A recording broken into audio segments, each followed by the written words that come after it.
सतगुरु की साजिद वाजे प्यारे साथ संगत जी, प्यार और सत्कार से कहना धन निरंकार जी। अरदास है कर दे हाँ, चोले सब दे पर दे, इंसान कुल दुनिया दे, दाता सब नु सुखी कर दे। सबके भले की अरदास करते हुए दासी आप जी के चरणों में विचार रूप में आशीर्वाद लेने जा रही है।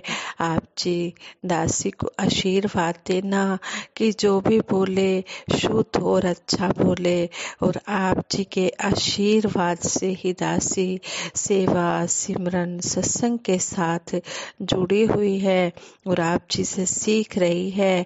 इसी तरह आप जी अपना आशीर्वाद बनाए रखना, दासी अंतिम श्वासों तक आप जी के चरणों में जुड़ी रहे और इसी तरह आप जी से अंतिम श्वासों तक ये आध्यात्मिक शिक्षा सीखती रहे। हाँ संगत जी, आज के विचारों का टॉपिक है कि नौजवान बच्चों बच्चियों के प्रति माँ बाप की रिस्पॉन्सिबिलिटीज, जिम्मेदारियाँ। कहते हैं बच्चे माँ बाप की एक बहुमूल्य जायदाद समझे जाते हैं, खासकर लड़के। जहाँ हम लड़कियों के लिए परेशान रहते हैं, उनकी देखभाल करते हैं, वहीं लड़कों की तरफ से बेफिक्र रहते हैं। उन्हें हर प्रकार की छूट दी जाती है। वे जहाँ जाएं, जब भी जाएं, वे क्या करती हैं, इस तरफ हम अधिक ध्यान नहीं देते। सोचते हैं लड़के तो हर हाल में सुरक्षित है, परंतु यदि ऐसा सोचते हैं तो हम गलती कर रहे हैं। ये ना सिर्फ हमारे लिए बल्कि लड़कों के लिए भी नुकसानदायक है। जहाँ बच्चों को माता पिता के प्यार की ज़रूरत होती है, वहाँ उनके माता पिता को भी इनका ध्यान रखने की ज़रूरत होती है।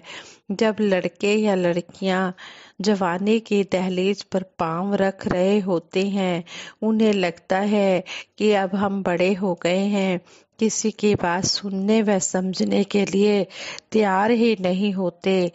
गर्म जोश होता है, गुस्सा हर समय उनकी नाक पर रहता है। लड़के व लड़कियों का एक दूसरे की तरफ आकर्षित होना स्वाभाविक होता है। बुरी आदतें पड़ने की संभावना अधिक होती है। भविष्य को बनाने में भी यही समय सही रहता है, इसलिए कोई उनका सही मार्गदर्शन करने वाला भी अवश्य चाहिए। माँ का प्यार अनमोल खजाना होता है, इसलिए उसे जवान हो रहे बेटे की तरफ अधिक ध्यान देने की जरूरत होती है। जैसे ही बेटा जवान हो रहा होता है, माँ बाप उसे देखकर फूले नहीं समाते। सोचते हैं अब बेटा अपने योग्य हो गया है, उसके प्रति वह लापरवाह हो जाते हैं। माँ बाप का बेटे बेटियों के प्रति व पिता का माँ का बेटे के प्रति व पिता का बेटी के प्रति प्यार का विशेष योगदान होता है। विशेष स्थान होता है। ऐसे नाजुक दौर में माँ की बेटे के लिए दूरियां बढ़ भी सकती हैं, क्योंकि लड़के के मन में चल रही जवानी की बेरोक अंधेरी पता नहीं उसको किस तरफ बहा ले जाए। उस समय कई बार माताएं आलस्य के कारण नाश्ता या खाना बाजार से मंगवा कर देती हैं या बाजार से ही खा लेने के लिए कह देती हैं। बाजार में खाने से जीभ का स्वाद बिगड़ जाता है। दूसरा, घर से रुचि हटती जाती है। तीसरे, माँ अपने बेटे की समीपता से अलग हो जाती है। समय बीतने के बाद सिर्फ पछतावा ही उसके हाथ लगता है। बेटे के शौक, रहन सहन, सुंदर दिखना, फैशनेबल कपड़े की तरफ ध्यान करने में माँ ही सहायक हो सकती है। इस उम्र में बिना बात की टोका टाकी ना बेटे ना बेटियां ही सहन करती हैं, बल्कि वे माता पिता के ऐसे व्यवहार को बुरा ही मानते हैं। बच्चे तो बच्चे ही होते हैं, उन्हें समझाना माँ की समझदारी है। वह उस माहौल को समझकर सही अवसर पर उन्हें समझाती रहें, ताकि युवाओं के कदम बहक ना जाएं। कई युवा इस अवस्था में माता पिता की आमदनी की परवाह नहीं करते। सभी के लिए नहीं दासी कह रही। कई युवा इस अवस्था में माता पिता की आमदनी की परवाह नहीं करते। वे मनमाना खर्च करने लग जाते हैं, जिसे माता पिता झेल नहीं पाते। इस बात से बच्चों को अवगत कराएं, उन्हें समझाएं इस बात के लिए। यदि उनकी ज़रूरतों को वह पूरा कर सकते हैं तो ज़रूर पूरा करें। हमें इस बात का ध्यान रखना चाहिए कि यदि बार बार हम उनकी बुरी आदतों को उजागर नहीं करेंगे, उन्हें ताने नहीं देंगे, तो उनके बिगड़ने के अवसर और बढ़ने लगेंगे। इसलिए मौका देखकर उन्हें इन बातों की जानकारी कराएं। बच्चों को भी चाहिए कि वे आत्मनिरीक्षण करें, ताकि बुरी आदतों से बच सके। कई बार स्कूल कॉलेजों में जाकर कई युवाओं के गलत साथी बन जाते हैं और उनके कदम बहक जाते हैं। क्लास से भागकर नशे आदि शुरू कर देते हैं। वे आवारागर्दी के शिकार हो जाते हैं। कुछ एक युवा के लिए कहा जा रहा है, इस समय अलर्ट रहने की आवश्यकता है। माता पिता उनके दोस्तों मित्रों के बारे में पता करें। जो साथी घर पर आते हैं उनकी चाल ढाल देखें कि वे कैसे हैं, अच्छी तरह परखें। यदि उन पर संदेह हो जाए तो प्यार से बच्चों को समझाना चाहिए। अच्छे व योग्य मित्रों से दोस्ती करने की प्रेरणा दें। बच्चों को इसी उम्र में भविष्य के उस पथ पर, उस रास्ते पर चलने की प्रेरणा दें कि उन्हें भविष्य में क्या बनना है। इससे वे ठीक दिशा में ही जाएंगे, बुराई से अपने आप ही बच जाएंगे, ताकि सोच विचार वैसी ही बननी शुरू हो जाए। अक्सर युवा पीढ़ी शारीरिक, मानसिक या किसी और तरह की समस्याओं से उलझ जाती है। माँ बाप उनकी ऐसी हरकत ठीक ठीक अंदाजा लगाकर उनसे निकटता कायम करें, क्योंकि जब बच्चे जवान हो जाएं, युवा हो जाएं, तो बेटे की माँ ही उसकी सहेली होती है और पिता बेटे का दोस्त होता है। दोस्तों और सहेलियों की तरह उनके हमदर्द बने, उनकी भावनाओं के बारे में जाने। सभी पेरेंट्स के लिए ऐसा कहा जा रहा है कि सभी इस तरह का बिहेव अपने बच्चों के साथ करें। जब आपको बच्चे भी अपना सच्चा हितैषी समझेंगे, भला समझने वाला समझेंगे, तो अपनी हर बात आपके साथ शेयर करेंगे। ऐसे समय में उन्हें डांट देने की बजाय उनकी उलझनों का समाधान करें। उनकी चेतना को जागृत करके उनमें अपना भला बुरा सोचने की शक्ति पैदा करें। नौजवान बच्चों की सबसे बड़ी मुश्किल बेरोजगारी भी है। जो अधिक पढ़ लिख कर नौकरी ढूंढने पर नहीं मिलती तो वे निराश हो जाते हैं। अनपढ़ नौजवान तो कोई भी काम, चाहे मजदूरी भी कर लें, उसमें भी करने में उन्हें झिझक नहीं होती। परंतु पढ़ा लिखा नौजवान इन्हें छोटे काम समझकर इन्हें करने से कतराता है। अच्छे कपड़े पहनकर खाली घूमने या नौकरी की खोज करने में व्यर्थ समय गंवा देता है। फिर वो अपने आप को माता पिता पर बोझ समझने लगता है।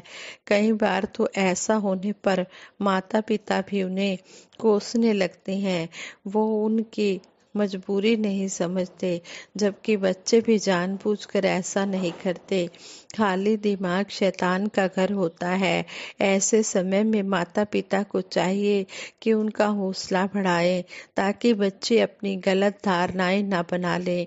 बच्चे कई बार उग्र रूप भी धारण कर लेते हैं, जैसे किसी गैंग में शामिल होना, किसी धोखाधड़ी में पकड़े जाना, आत्महत्या कर लेना जैसी बातें भी सामने आती हैं। उस समय बड़ी सूझबूझ के साथ माता पिता को चेतन रहने की जरूरत है। उनकी चुपके से निगरानी भी करें, ताकि बच्चों का भविष्य सुनहरा बनाने में उनकी सहायक हो। कई बार माता पिता प्यार में आकर और अपना फर्ज पूरा करने के उद्देश्य से लड़के की छोटी उम्र में ही शादी कर देते हैं। अभी पूर्ण रूप से वह अपने पैरों पर खड़ा भी नहीं हो पाता, सेल्फ डिपेंड भी नहीं बन पाता। कई बार तो शारीरिक तौर पर भी तैयार नहीं होता। छोटी सी बहू पाकर शुरू में तो ये सब अच्छा लगता है, परंतु जब लड़के की आमदनी का कोई तरीका नहीं होता तो वही बच्चे बोझ लगने लगते हैं। उन्हें घर से बेदखल भी कर दिया जाता है। कम आमदनी के कारण लड़का गृहस्थी नहीं चला पाता। इन्हीं बातों से तंग आकर टेंशन बढ़ने लगता है, जिससे वह लोग मानसिक व शारीरिक रोगी हो जाते हैं। इससे मौत के अतिरिक्त कोई और रास्ता नजर नहीं आता है। दहेज की कमी को उजागर करने से परेशानी बढ़ाने का काम सास ही करती है। चक्की के दो पूड़ों के बीच में पिसता बेटा सिवाय दुख झेलने के और कुछ नहीं कर सकता। ऐसा ना करके यदि माँ अपने विशाल हृदय और प्यार से सारी हालत को सही ढंग से देखते हुए अपनी बुजुर्गी से उन्हें अच्छी सलाह दे, तो वह अपने बहू बेटे के लिए वरदान बनती है। माँ का विशाल होना बहुत अधिक जरूरी है। इसके साथ साथ माँ को बाहरी इंटरफेयर, आस पड़ोस की बेतुकी बातों की तरफ बिल्कुल ध्यान नहीं देना चाहिए। हमेशा अपने घर की बहुओं को ही पहला स्थान देना चाहिए। बुजुर्गों की हर समय में इंटरफेयर किसी तरह भी अच्छी नहीं है, क्योंकि आखिर बहू बेटे के पास ही उन्हें अपना बुढ़ापा गुजारना होता है। इसलिए यह जरूरी है कि माँ बेटे की हर खुशी जरूरत पर विशेष ध्यान दे। अपनी प्यार भरी ठंडी छाया में बच्चों को बिठाकर हर बाहरी आवरण से उसे बचाए रखें, ताकि उसका बेटा एक अच्छा नागरिक, एक अच्छा सेवादार, खुशियों से भरपूर जीवन जीने वाला और आपकी आने वाली जिंदगी के लिए एक वरदान साबित हो। माँ अपने बेटे का ध्यान धार्मिक बातों की तरफ लगाए, उसका ध्यान इतना पक्का बनाए कि हर हाल में वह प्रभु परमात्मा के सहारे से विमुख ना हो। उसे सत्संग में जाने की प्रेरणा दें, ताकि दुनियावी परेशानियों से परेशान न हो। युवा बेटा माँ का सहारा होता है, इसलिए प्रत्येक माँ का कर्तव्य बनता है कि वह अपने बेटे को एक अच्छा नागरिक, एक अच्छा सेवादार और एक अच्छा इंसान बनाए और उसका आने वाला जीवन खुशियों से भरा हो। यह सब कुछ तब ही होता है जबकि माँ अपने बेटे को साथ संगत से जोड़े, उसे बुरी आदतों से बचाए और उसको हर पल इस निरंकार प्रभु का आसरा लेने की प्रेरणा देती रहे। गुरु माता सुदीक्षा जी महाराज भी यही समझाते हैं कि हम अपने बेटे हों या बेटियां हों, हम अपने बच्चों को बचपन से ही सत्संग बाल संगत के साथ जोड़ें। बाल संगत में जब बच्चे जुड़ेंगे तो उनके मन में अच्छे ही विचार आएंगे, अच्छे ही संस्कार होंगे और वो फिर अच्छे ही नौजवान बनेंगे, अच्छे सेवादार बनेंगे। अपने देश का, अपने शहर का, अपने मिशन का, अपने पेरेंट्स का नाम ऊंचा करेंगे। आओ हम सभी इस बात की तरफ ध्यान दें।